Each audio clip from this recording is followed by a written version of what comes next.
This was my home and my family, and you gave it all to him. Because you hadn't been here in a long time, Chris.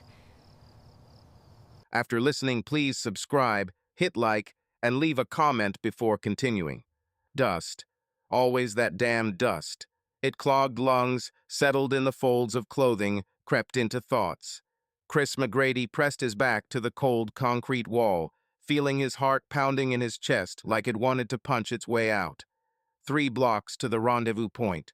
3 blocks through hell, where any rooftop could be death. Alpha 2, report your position, he hissed into the radio, squeezing it in a hand that trembled with tension. Static. Then Corporal Ramirez's voice choppy, breathless, drowned by explosions. Sergeant, they've got us. Coming in from the north. Jenkins is hit. Chris clenched his teeth. An ambush. A classic Afghan ambush, let you get close, let you feel safe, then snap the iron ring shut.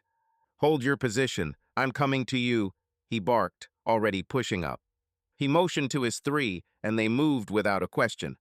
Corporal Tommy, Tech Sarah, a skinny tech guy out of Texas, always with a tablet, able to call an air strike faster than others could take aim. His eyes dry, hollow, like a man who had seen far too many deaths.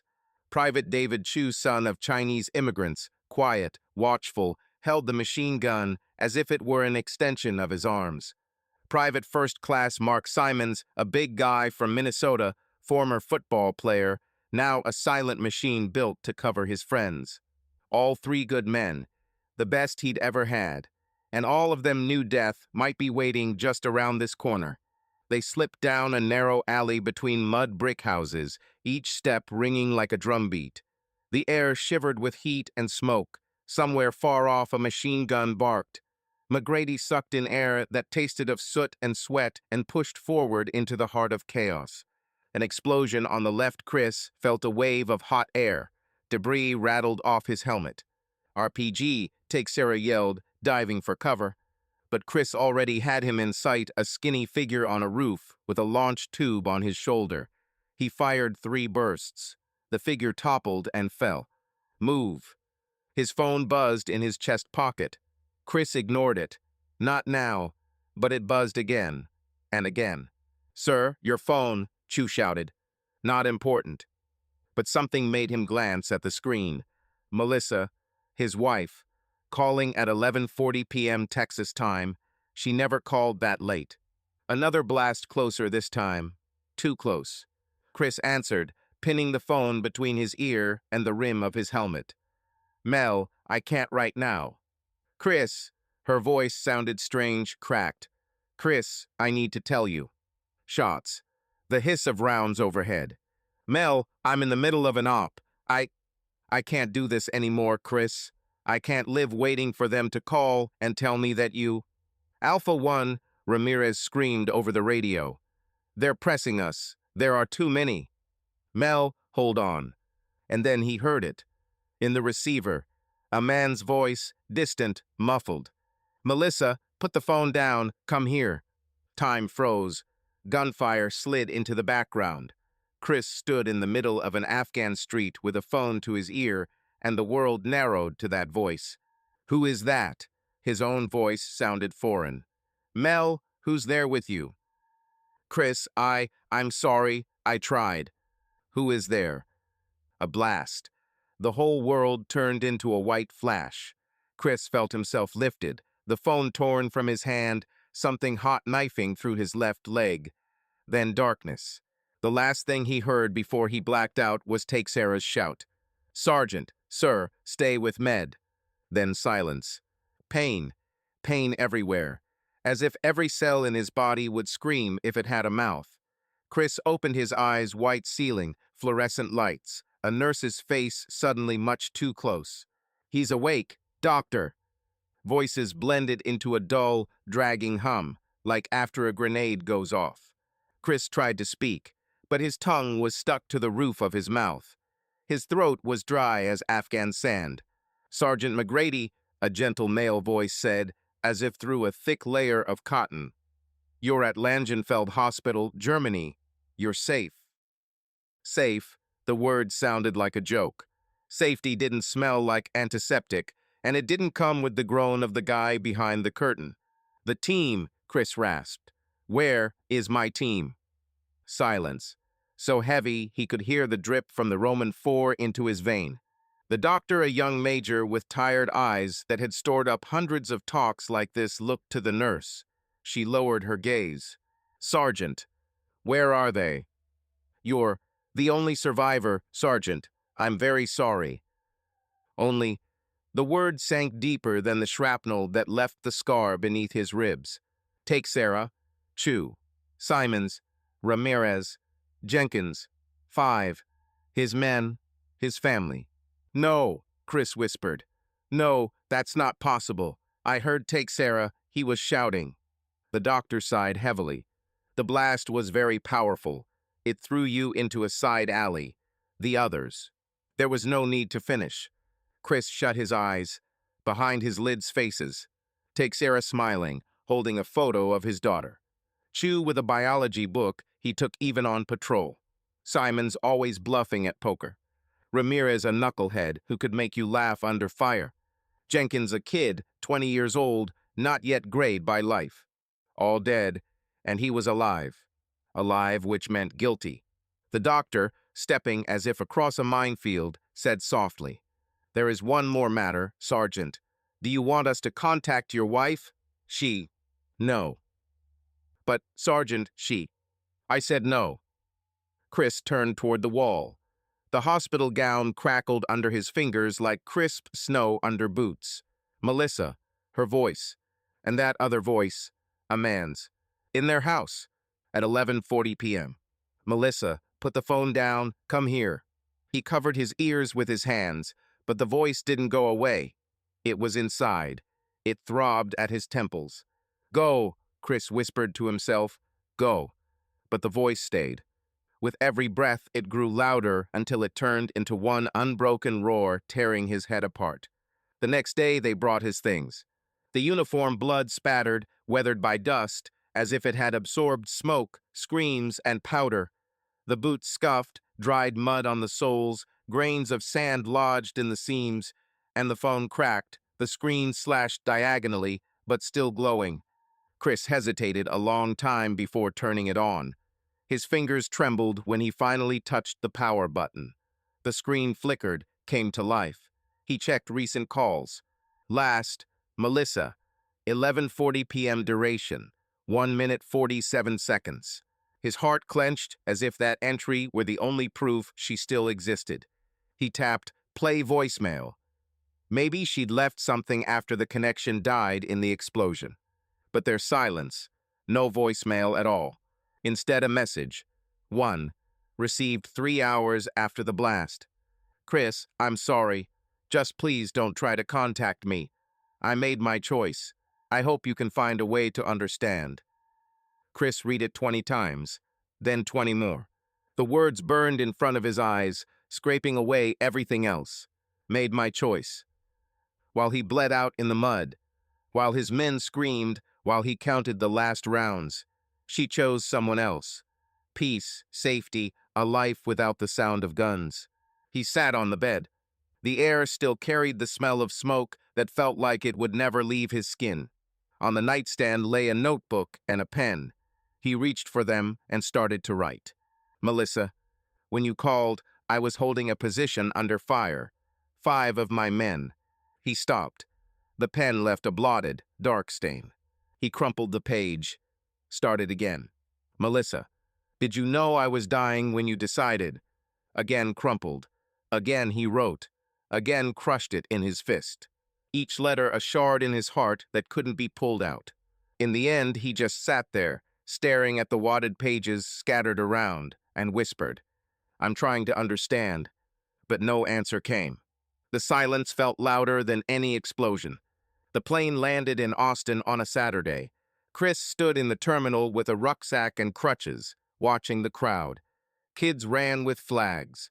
Families waited for their soldiers. No one was waiting for him. He hadn't told anyone he was flying in. He didn't want to see her face. He didn't want to hear explanations. A cab took him to their house in the suburbs. A small ranch-style place with white walls and blue window frames. They'd bought it a year before he deployed. Melissa had said it was their future. Her car wasn't in the driveway. Chris walked to the door. The key still worked. He stepped inside. Silence. Thick, heavy silence. Everything in its place, the couch where they watched movies, the kitchen table where they ate breakfast, their wedding photo on the wall. But there was no life. The house felt like a museum. On the kitchen table lay an envelope.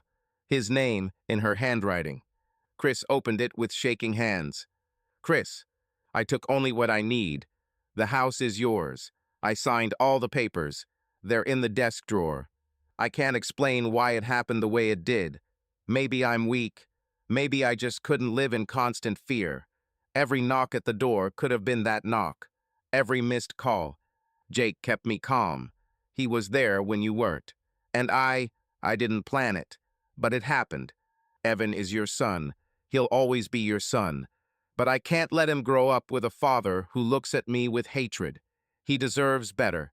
I'm sorry. Evan. Their son, 3 years old. Chris had only seen him in photos Melissa sent them by email. A blonde boy with her eyes. Jake. The name rang in his head. Jake Morris. The neighbor. They'd all gone to barbecues together. Chris had thought he was a friend. He walked to the fridge. On the door, dozens of pictures of Evan. First birthday. On the swing. In the sandbox. A smiling, happy boy. Chris tore one photo off, slipped it into his pocket, left the rest. Then he noticed something else on the door, under the photos, a magnet with a phone number. Pediatrician. Blood type. A B positive. Something clicked in Chris's head. A B positive.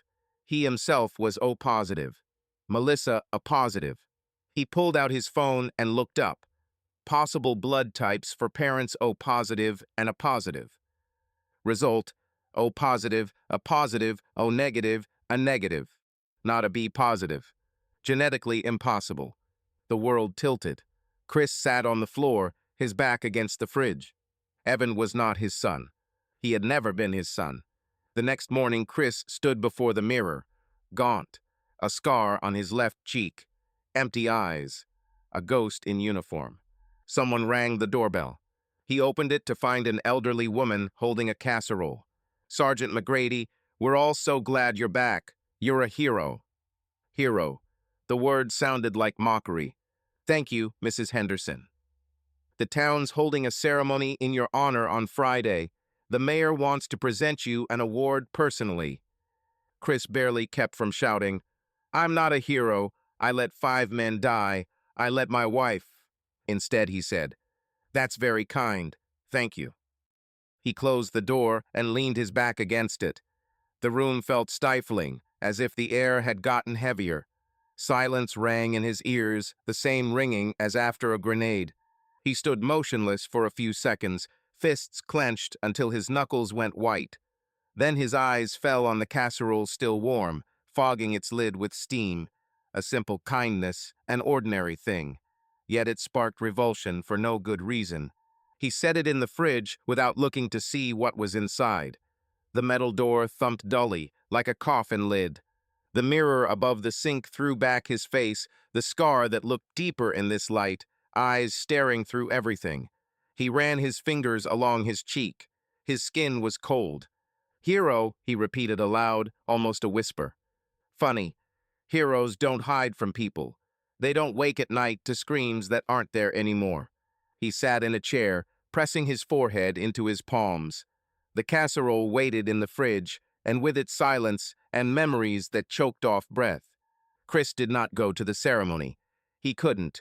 Instead, he applied for a job at the Austin Veterans Support Center, a program where former service members learned how to live in the civilian world again. They hired him on the spot. War hero, Marine, survivor of an ambush. Perfect candidate. The first day was hard. Chris stepped into a classroom full of faces young and old, men and women, all with the same look in their eyes. The look of people who had seen too much. Good morning, said the instructor. a stocky African-American with a prosthetic in place of his right arm. "I'm Marcus Vane, former US Army Sergeant. This is your safe place. Nobody judges here." After class, a woman approached Chris, about 30, glasses, light chestnut hair pulled back in a ponytail. "Sergeant McGrady, I'm Dr. Grace Lawrence, the center's psychologist. Could we talk?" Her office smelled of lavender. Soft chairs, dim light, landscapes on the walls.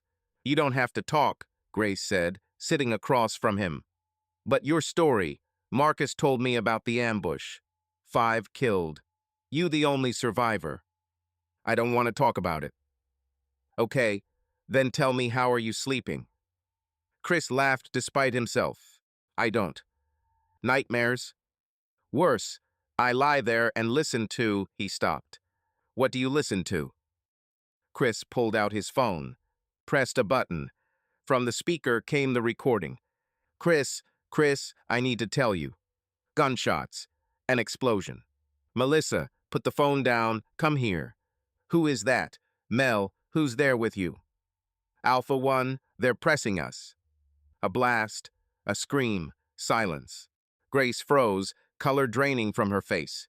You recorded that call?" "The phone auto records. I listen to it every night. I try to understand. How could she do it right then?" Grace slowly took off her glasses and cleaned them. Her hands trembled. "Sergeant, that isn't healthy. You're torturing yourself." "I deserve it." "Why? You didn't do anything wrong." "I lived," Chris exploded. "Take Sarah had a daughter, Chu had dreams, Simons had a family, they all had futures, and I had already lost everything before they died, and I still lived. Where's the justice in that?" Silence filled the office. Then Grace said quietly, "My husband died in Iraq. Fallujah, 2007. Captain Aiden Lawrence. His convoy hit and wide. He lived. But the fire—" Her voice broke. "He burned alive." Chris looked up. I'm very sorry." "You know what I felt at first? Relief. Because at least I didn't have to be afraid anymore. At least I knew. And then guilt. How could I feel relieved that he was dead?" She leaned forward. "Survivor's guilt is real, Sergeant. But it lies. It tells you that you didn't deserve to live. The truth is, no one deserves to die. Not you, not them. It just happened." "And the betrayal?" Chris whispered. "What do I do with that?" Grace sighed. "The pain is real. The anger is real. But your wife, she is also a human being. She was struggling too, maybe in her own way. That doesn't excuse what she did, but—" "The child isn't mine," Chris said suddenly. "Evan, the blood type doesn't match. Genetically impossible." Grace covered her mouth with her hand. "Oh, God. She was pregnant when I left. Or she got pregnant right after. And all that time, all those photos, she knew. She always knew." "Sergeant, just tell me, how am I supposed to live with it? How?" Grace stood, walked to the window. She was silent a long time. Then, "You don't have to forgive her. You don't have to understand. But you do have to let go. Not for her. For you. Because if you don't, you'll never move forward." Chris stared at the floor. "What if I don't want to move forward?" "Then you're already dead, Sergeant. Just not buried yet." The weeks that followed passed in a fog. Chris went to classes, worked with other veterans, tried not to think. But every night he lay in the dark and listened to that recording with the pauses, the rasp of air in the mic, the same place where the voice cut out. He put it on repeat until the battery died on its own. Grace started inviting him for coffee after sessions. At first he said he was in a rush, had to get back to the dorm and finish a report. Then he agreed, once, so you won't feel snubbed. Then it became routine, the same small cafe by the center, 2 tables by the window, a bus stop outside the glass, inside the smell of fresh pastry and steamed milk. "Tell me about Aiden," he asked one evening, turning a spoon in an empty cup. "Not the stuff people say at memorials, what he was like at home when no one was watching." Grace smiled sad, but genuine, without any performance. He was an idiot, in a good way. The kind who strikes up a conversation with the cashier about a new sale on rolls, and in a minute knows the name of her dog. He cracked jokes where he shouldn't, and because of that we were late a lot. At our wedding, he forgot the vows, they just flew out of his head and started improvising.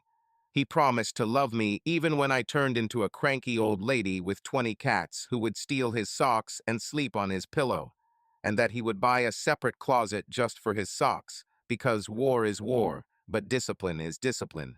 Chris smiled unexpectedly. The smile came out crooked, but it was real. And what did you answer? Did you improvise too, or did you stick to the plan? I said he was underestimating my future number of cats, she shrugged. At least 30, and if he did get his own sock closet, I'd hang a bell on it so the cats would know where to run. The priest barely kept from laughing. Then we spent the evening listening to toasts from his uncle, who kept mangling names and calling me Grace, then Gracia, then Grisa. After each Grisa, Aiden would wink at me like it was a secret password. They both laughed.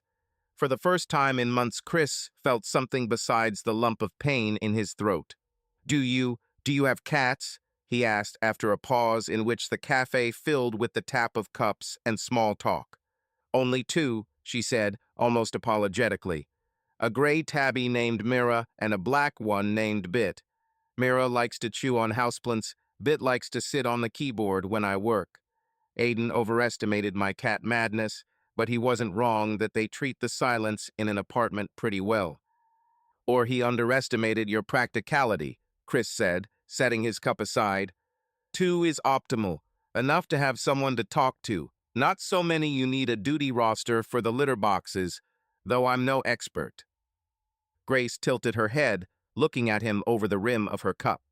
You just made a joke, Sergeant, and you didn't have to pay for it with effort, like dropping a rucksack for a minute. That's progress. And by the way, you're right about expertise. Litter box schedules are serious planning. Call me Chris, he said after a brief pause, as if testing how it sounded out loud. Sergeant keeps the window open to what's behind it. Sometimes I want to close it. Then call me Grace, she said. No ma'am, no miss. Just Grace, easier to breathe that way.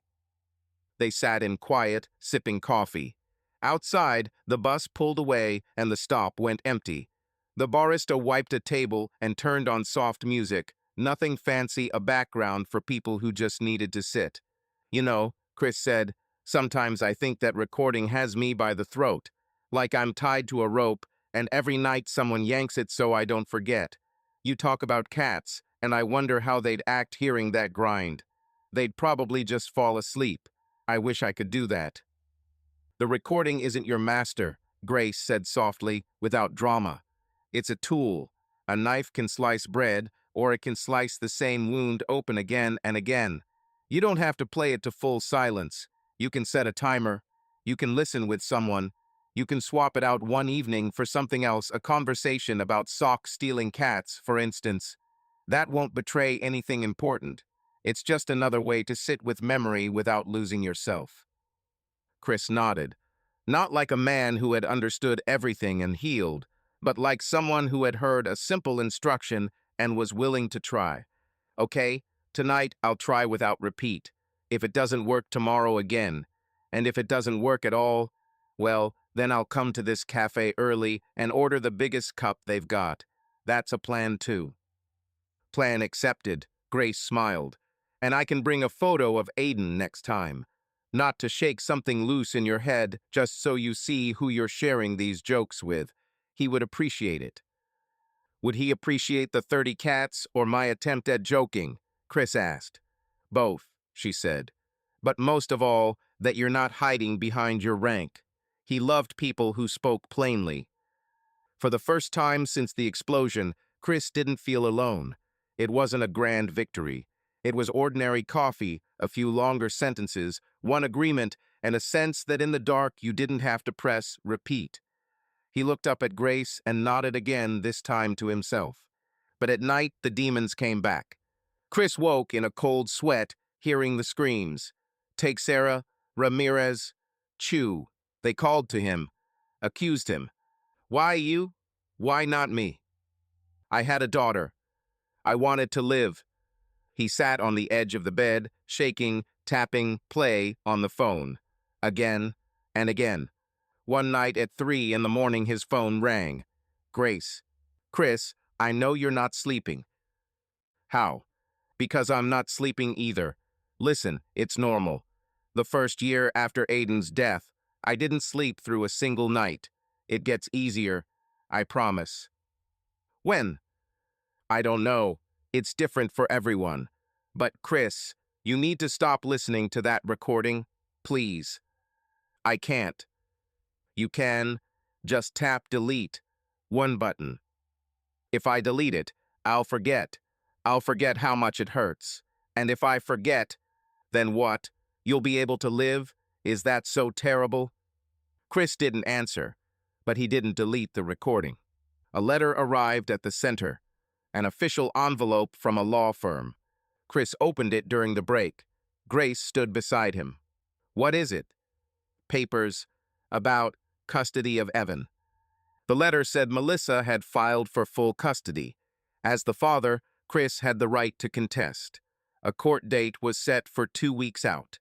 What will you do? Grace asked softly. Chris stared at the paper. His signature could change everything. He could fight. He could prove Evan wasn't his biological child. He could blow up Melissa's life. But he saw Evan's face in that photo. A smiling boy who wasn't guilty of the adult's mistakes. I'll sign, he said. She's his mother. Evan deserves stability. And you? Don't you want to see him? He's not my son. You would have raised him if not for the war. You loved his mother. That makes you a father, even without DNA. Chris shook his head. No, a father is the one who's there, the one who didn't forget that in the worst moment. I don't deserve to call myself a father. He spent that evening filling out the paperwork. He signed away custody. Then he opened a bank account transferred in half his savings and his monthly military benefit. Trustee, Melissa Morris, born McGrady. Beneficiary, Evan McGrady. Funds locked until his 18th birthday. In the note he wrote, for Evan, for college, for the future. He bears no blame for our mistakes. See. He carried the envelope to the post office, went home, sat on the living room floor, and finally cried. All night, until morning, until there were no tears left. Grace found him the next day at the center. He sat in an empty classroom, staring out the window. Chris, she said softly, I've been looking for you for 3 hours.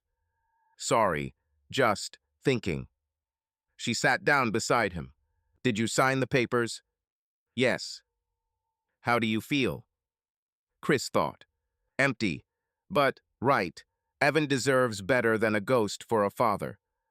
Grace took his hand. You're not a ghost. Then who am I? A man who's trying. That's more than many can say. They sat in silence, and Chris didn't pull his hand away. 2 days later, a letter came from Melissa. Handwritten, the script unsteady. Chris, I received the papers and the money. I don't know what to say. You should hate me. You should fight. But instead, you cared for Evan. I don't deserve your kindness, but I promise he will know about you. The real you. The hero you are. I have always loved you, Chris. Just not enough. I'm sorry. M. Chris read the letter once, then burned it over the sink. Hero. He was not a hero. Heroes save people. Heroes come home. Heroes don't listen to recordings of their own disgrace night after night. He pulled out his phone, found the recording. His thumb hovered over delete. Just press it, Grace said in his memory.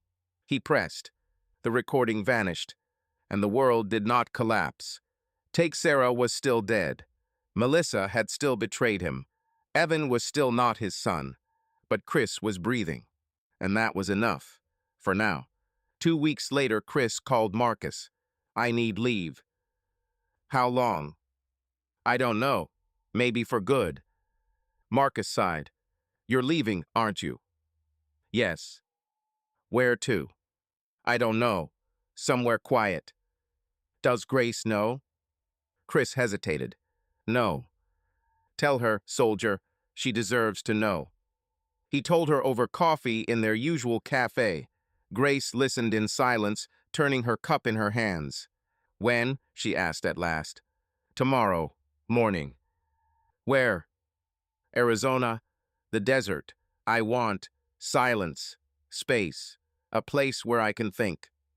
Grace nodded, but her eyes were wet. Will you come back? I don't know. Chris, her voice cracked. I know we've only known each other a few months, but you've become important to me. Chris reached out and touched her fingers. You saved me, Grace, more than you know, but I have to find something. Myself, maybe, the real me. Not the soldier who survived, not the man who was betrayed, just Chris. And if you don't come back, if you get lost out there? He smiled, sad but sincere. Then at least I tried. They sat until the cafe closed. They didn't say much. They just were together. One last time. The next morning, Chris loaded his old Jeep, rucksack, sleeping bag, water, a camera. He drove east into New Mexico, then into Arizona. The roads grew narrower, the towns smaller, until there was only sand and sky. He stopped in the middle of the desert, got out, set the camera on a tripod, hit record. My name is Chris McGrady, he said into the lens. Sergeant, United States Marine Corps, former. The wind blew, lifting sand. I lost 5 men in Afghanistan. Take Sarah, Ramirez, Chu, Simons, Jenkins, good men, better than me. His voice did not shake. I lost my wife, a son I never had, a home, a future. He paused. But I lived, and I don't know why. Maybe there's no reason. Maybe it just happened. A distant noise. Chris looked up. A helicopter, a black speck on the horizon, slowly approaching. We all come back from war different, he went on. Some in bags, others in bodies that don't feel like their own. And some just try to find a way home. The helicopter was closer now, the sound louder. I don't know if I'll find my way, but I'll try. For Take Sarah, for all of them, because they can't, and I can. The helicopter passed overhead low, the rotor wash blasting Chris with sand. He didn't take his eyes off the camera. This isn't forgiveness. It isn't forgetting. It's just a step forward. The helicopter slipped behind the dunes. The sound faded, dissolving into the desert. Chris stopped the recording. He stood alone in the sand under a cloudless sky. Then he went back to the Jeep, pulled out his phone, found Grace's contact, wrote, I'm okay. I'll come back when I'm ready. Thank you for waiting. See. He tapped send. Then he started the engine and drove deeper into the desert, not knowing where, not knowing why. Just drove. Alive. And that was enough. The end. Epilogue 6 months later. Grace opened her front door and froze. Chris stood on the porch, tanned, bearded, leaner, but his eyes, they were different. Not empty, alive. Hey, he said. Chris, she whispered. Sorry it took so long. I needed to find something, myself, I guess. And did you find it? He smiled a real, open smile. I'm starting to. Slowly, but I'm starting. Grace threw her arms around him. He hugged her and held on tight. I thought you weren't coming back, she said through tears. So did I. But then I realized there are people worth coming back for. They stood on the porch, holding each other, while the sun slid down beyond the horizon. The war wasn't over. The demons hadn't vanished. The pain was still there. But Chris McGrady was alive. And at last, for the first time in a long time, he was home. The real end. Hit like, and don't forget to subscribe. The next story will be even more intense. But if you are under 18, don't even think about clicking next.